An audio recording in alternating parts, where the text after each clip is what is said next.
Wow, so it looks like Glitch is in a little bit of a pickle. So yeah, a lot of the discourse surrounding the new animated pilot by Glitch Productions, Gameoverse, has been mixed to say the least. It ranges from complete praise of saying, hey, this is Glitch's best production ever. This just might be their magnum opus. They can't make anything better than this. Please fuck me, Glitch. To others saying, oh my god, this is so misogynistic. This is the worst thing they've ever produced in their entire fucking life. I hate Glitch with all my life. Indie shows are going downhill, man. I can't believe this. This is the worst thing I've ever seen in my fucking life. Kill me now. Whoa, calm down, Jamal. Don't pull out the 9. And as you know, with the internet, there can never be an in-between. There can never be a middle ground. You're either on one side or the other, and if you don't pick a side right now, we'll come to your house and we'll raid it, and then we'll beat you up, and then they'll eat your ass, and then you'll probably enjoy it. And wow, this intro is going absolutely nowhere, isn't it? Let's get into it, guys. All right, so first things first, let's talk about the pilot as a whole, because overall, the concept is genius. I love the idea that the heroes need to lose while the villains of the show are actually trying to help the heroes win, which is a great inversion of normal storytelling. That, along with the unique setup, the room for conflict, the plethora of scenarios they can have where they visit vastly different worlds based on different genres of games. There's just an endless number of creative storytelling potential that they have here. Now, in comparison to other Glitch projects where the world building is more tightly knit, this feels vast, this feels more atmospheric, this feels big, different from anything we've seen from Glitch before. And that goes beyond just the visual aspect, because it seems like they've added more star power, which has sparked controversy, and we'll get into that later. Aside from that though, let's get into this amazing villain they got here, bro. The antagonists of this show, or rather antagonists, they are all uniquely terrifying in their own way. We have one guy where he's literally just a folded up piece of origami paper, and we have a woman who's definitely gonna have some fan art in the future. And all in all, the henchmen are all giving OKKO, but in the best possible way.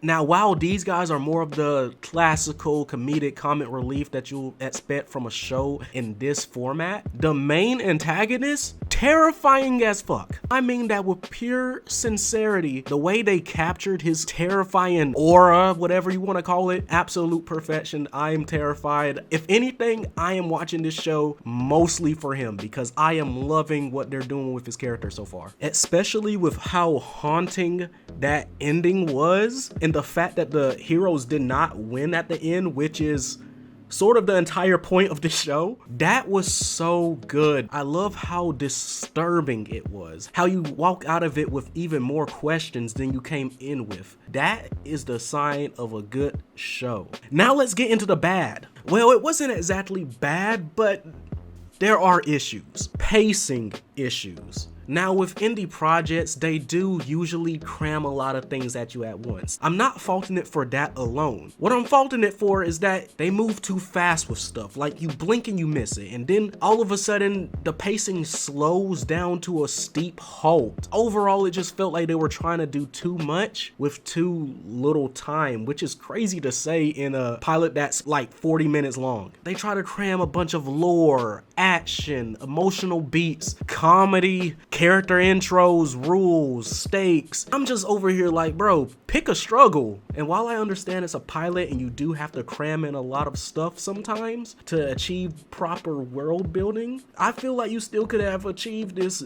with taking your time, bro. Like, you could have took a good chunk of this episode and just put it off into the next one. I even feel like at some point you could have combined two characters. I'm looking at you, Shark Boy and Barney. I also feel like this show keeps telling me to care instead of making me care. And let me explain that. So let's use Kit for example. First time seeing her, they use an abundant amount of trauma, lost friends, and we barely even know them as a person. Now, I'm not saying that you need to know them as a person in order to relate to their trauma, but it feels heavy-handed. It feels forced, especially considering this is literally the first instance of me ever seeing this character. I want to bond with her first before I see her complete backstory just shoved down my throat. This feels like trauma fast food, if that makes sense to you. This seems like the Burger King of character development. And while we're still on Kit, she does feel weirdly inconsistent power-wise.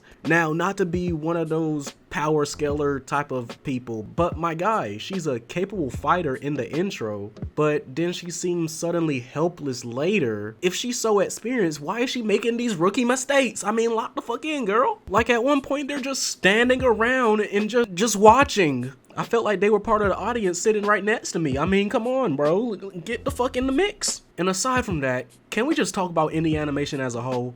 Can y'all please let go of the traumatized protagonist trope? I'm sorry, but like, there's just so many going on right now. And it's okay. It's okay to have traumatized characters. Nobody is saying that. But when you have a traumatized character and you literally start out your show with them being traumatized, that's how you know you kind of got a problem, bro. That's how you know you kind of got an addiction. Like, it's kind of the crack of indie animation right now. These motherfuckers can't get enough of it. Also, quick note, why does Slat sound like he recorded in a Best Buy display aisle? What the fuck is going on with his voice, my guy? Like, I know they're trying to do like a little robotic mix or something, but for me it didn't work, and apparently for a lot of people it just felt kind of off. Just wanted to mention that. Okay, so now let's talk about the controversy. Yeah, people are mad that I guess the characters look too sexy now. Yeah, so like throughout Twitter, and you know Twitter is the cesspool of hatred and lust. So if you just look up Gameoverse on Twitter and you scroll down, you'll see debates more nonsensical than our recent political landscape. This might be shocking, but they do have somewhat of a point. Many people have been saying that they dress, particularly the women characters, which is essentially just two, in swimwear on the beach, and it's misogynistic because they look too sexy. Waiter, my steak is too buttery and juicy, waiter. But yeah, like, bro, I don't get that.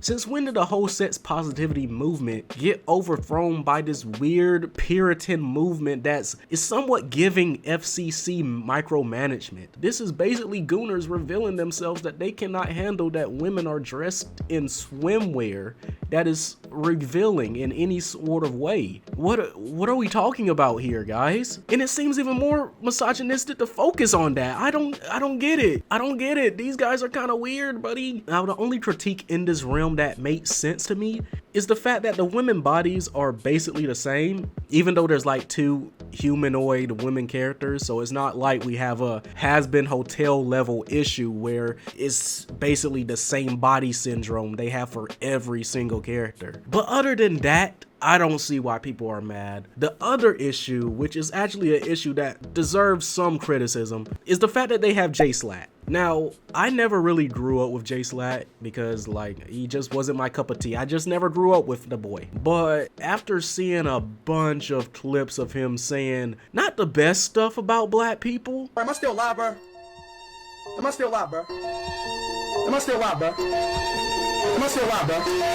I can see why some people are sort of iffy on him being involved in glitch productions, especially considering what they're going through right now with their recent controversies with various different actors and actresses spouting off racist remarks. That's Nega Angel. I'll take the blunt of it for you, dearie. Dear, think I know the answer to this one?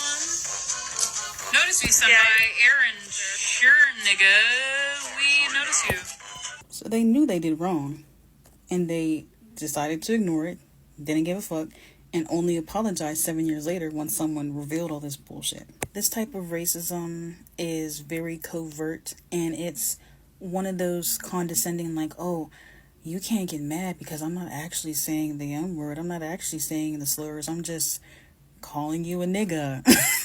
So I can understand that controversy, to say the least. But overall, it hasn't really hindered my ability to enjoy this piece of media. I don't know exactly if I am that interested to really continue watching past this episode, but I am still intrigued. So I guess that's one thing. But I want to hear y'all's opinions. Do you think Gameoverse is bad, horrible? Are the controversies really getting to you? Let me know in the comments. I want to know how y'all feel about this. And until the next time, I don't have an outro. Bye! Waiting.